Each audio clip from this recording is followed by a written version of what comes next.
استاد یک تا سوال بود همین در شهر کراسنایرسک همین موی کوسه یعنی رسول الله صلی الله علیه و سلم آوردگی برای زیارتش رویم نرویم این راست باشد.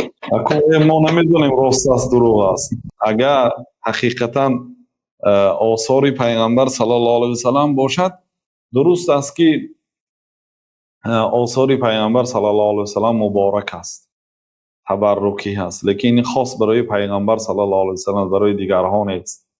او مثلا یک دهن گوشت گزیده ما تبرکی کن گفته میتیان کن و کارا نادرست است. دیگر آدم ها تبرکی نیست. علما دانشمندها علمشان تبرکی هست.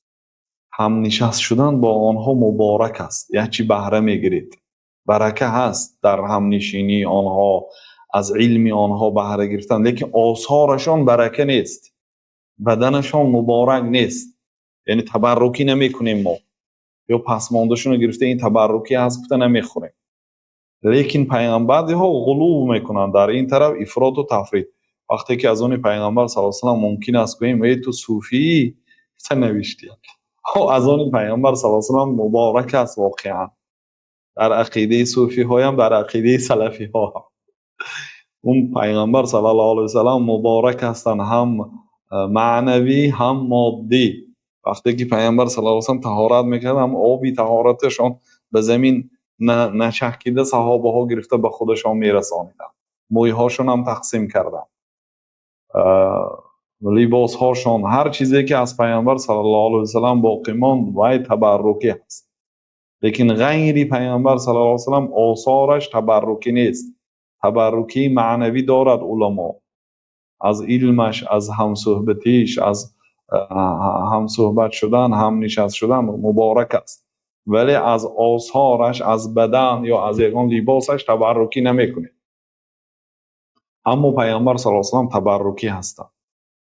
لیکن ما نمیدونیم که اون چیزی که به کراسنایرسک آوردیان این آیا حقیقتا آثار پیغمبر صلی الله علیه و سلم است یا دروغ است. برای آنکه سند لازم است. کسی مثلا همین چیز از پیغمبر صلی الله علیه و سلم گرفته است، بعد به یکی از تابعین سپارید است، تابعین به یک کسی دیگر سپارید است. سند هست که مثلا امام بخاری ممکن حدثنا عبدالله ابن یوسف قال اخبرنا مالک عن نافع عن عبدالله ابن عمر عن النبی صلی الله علیه و سلم. به ما یوسف ابن عبدالله گفت، عبدالله ابن یوسف گفت، به او مالک گفت، به او نافع گفت، به او ابن عمر گفت، به او پیامبر صلی الله علیه و سلم گفت. این تا زمان بخاری. از زمان بخاری تا زمان ما مثلا حدیث هایی که ما داریم 20 نفر است بین ما، بین امام بخاری 20 نفر است. همین گونه اگر یگان آدم مثلا ساع و مده من به شما نشان داده بودم، ما با سندش داریم، ولی در سندش بعضی مجهول ها هستن، بعضی آدمای ناشناس هستن. لیکن همین ساع و مد از زمان پیامبر صلی الله علیه و تا زمان ما با سند آمده است. همین ساع فلانی از فلانی گرفتن، گیر یه بار ساع یه بار گیر ما فلانی از فلانی گرفت، فلانی از فلانی گرفت، فلانی از فلانی گرفت، همخیل تا زمان ما رسیده آمد. مثلا استاد من محمد نور به من دادند، یا اینکه شیخ حامد اکرم به من دادند. اون کس از فلانی گرفتن، فلانی از فلانی گرفت تا زمان پیامبر صلی الله علیه و سلم. اون ساعی که ما در تاجیکستان برده بودیم اون همون اوضاع سنداش ذکر کردیم. این ساع عمود از شیخ عبدالمحسن قاسم است استاد ما. این همونشو، این مثلا این کتی پیامبر صلی الله علیه و سلم غسل میکردن، این کتی طهارت میکردن، و این کتی مثلا او یک سا گندم تیاد میگویم که صدقه فطر به یک سا جو تیاد یا گندم تیاد یا برنج تیاد یا میسید، این سا است. این مده اساسا به طهارت میکردن، یا که دو مد دو کف طعام تیاد، آن آدمی که فدیه روزه میتیاد میگن همین است. یعنی دو تا همیننده برنج مثلا میتیاد. همین چیزها برای ما با سند آمدگی هست. یعنی البته همین چیز در زمان پیامبر صلی الله علیه و نبود، این پلاسماس نه ساختگی همینه.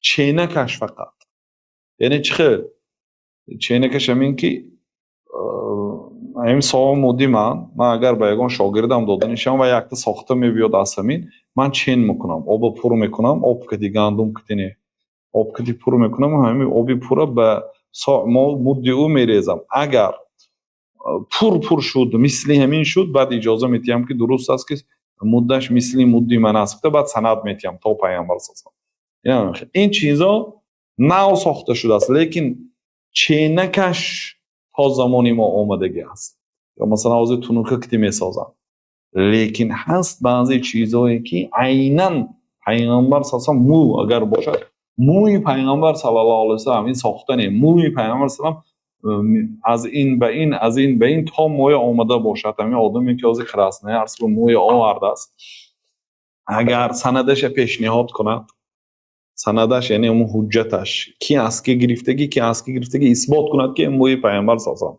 بعد اون سندش از روی علم مصطلح الحدیث دیده میشه در سندش یگان آدمی بی آداب یگان آدمی دروغچی یگان آدمی مجهول العین و حال مجهول العین و حال میگه مثلا عبدالکریم ابن عبدالفیاض کی است عبدالکریم ابن عبدالفیاض نه روزی تولدش معلوم نه در کجا زندگی هیچ که مجهول شخصی شناخته نشده اگر شناسیم فلانچی ها در تاریخ بود کتاب نوشتگی فلان کارای کردگی بعد اینا آموخته میبریم که این آدم چه خیلی آدم بود اگر در آن همه شرط های عدالت یافت شود بعد درست است یکته بعد با یک دیگه شرطش این آیا از بالایی واخوردگی امکانی واخوردنش هست یا نه مثلا سال 1400 به دنیا آمده است 1400 هجری استادی که از وای مود یا موی پیامبر گرفته است و آدم سال 1390 از دنیا گذشتگی یعنی 10 سال بعدی وفاتش خیلی واخورده گرفته است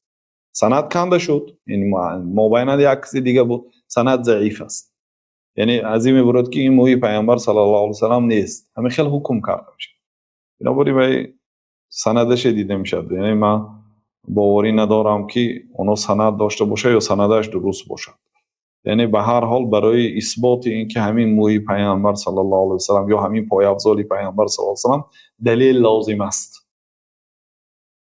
و باید هم تو دیدن که یکی عباره های از آن پیامبر صلی الله علیه و سلم یا نگفته نمیشه این تحقیقات طلب میکنن یا بیگذار پیشکی اگر تحقیقات کرده باشن و علمای معتمد برای همین چی گفته باشن واقعا این موی پیامبر صلی الله علیه و سلم گفته باشن خیر و خیر لیکن باوری ندارم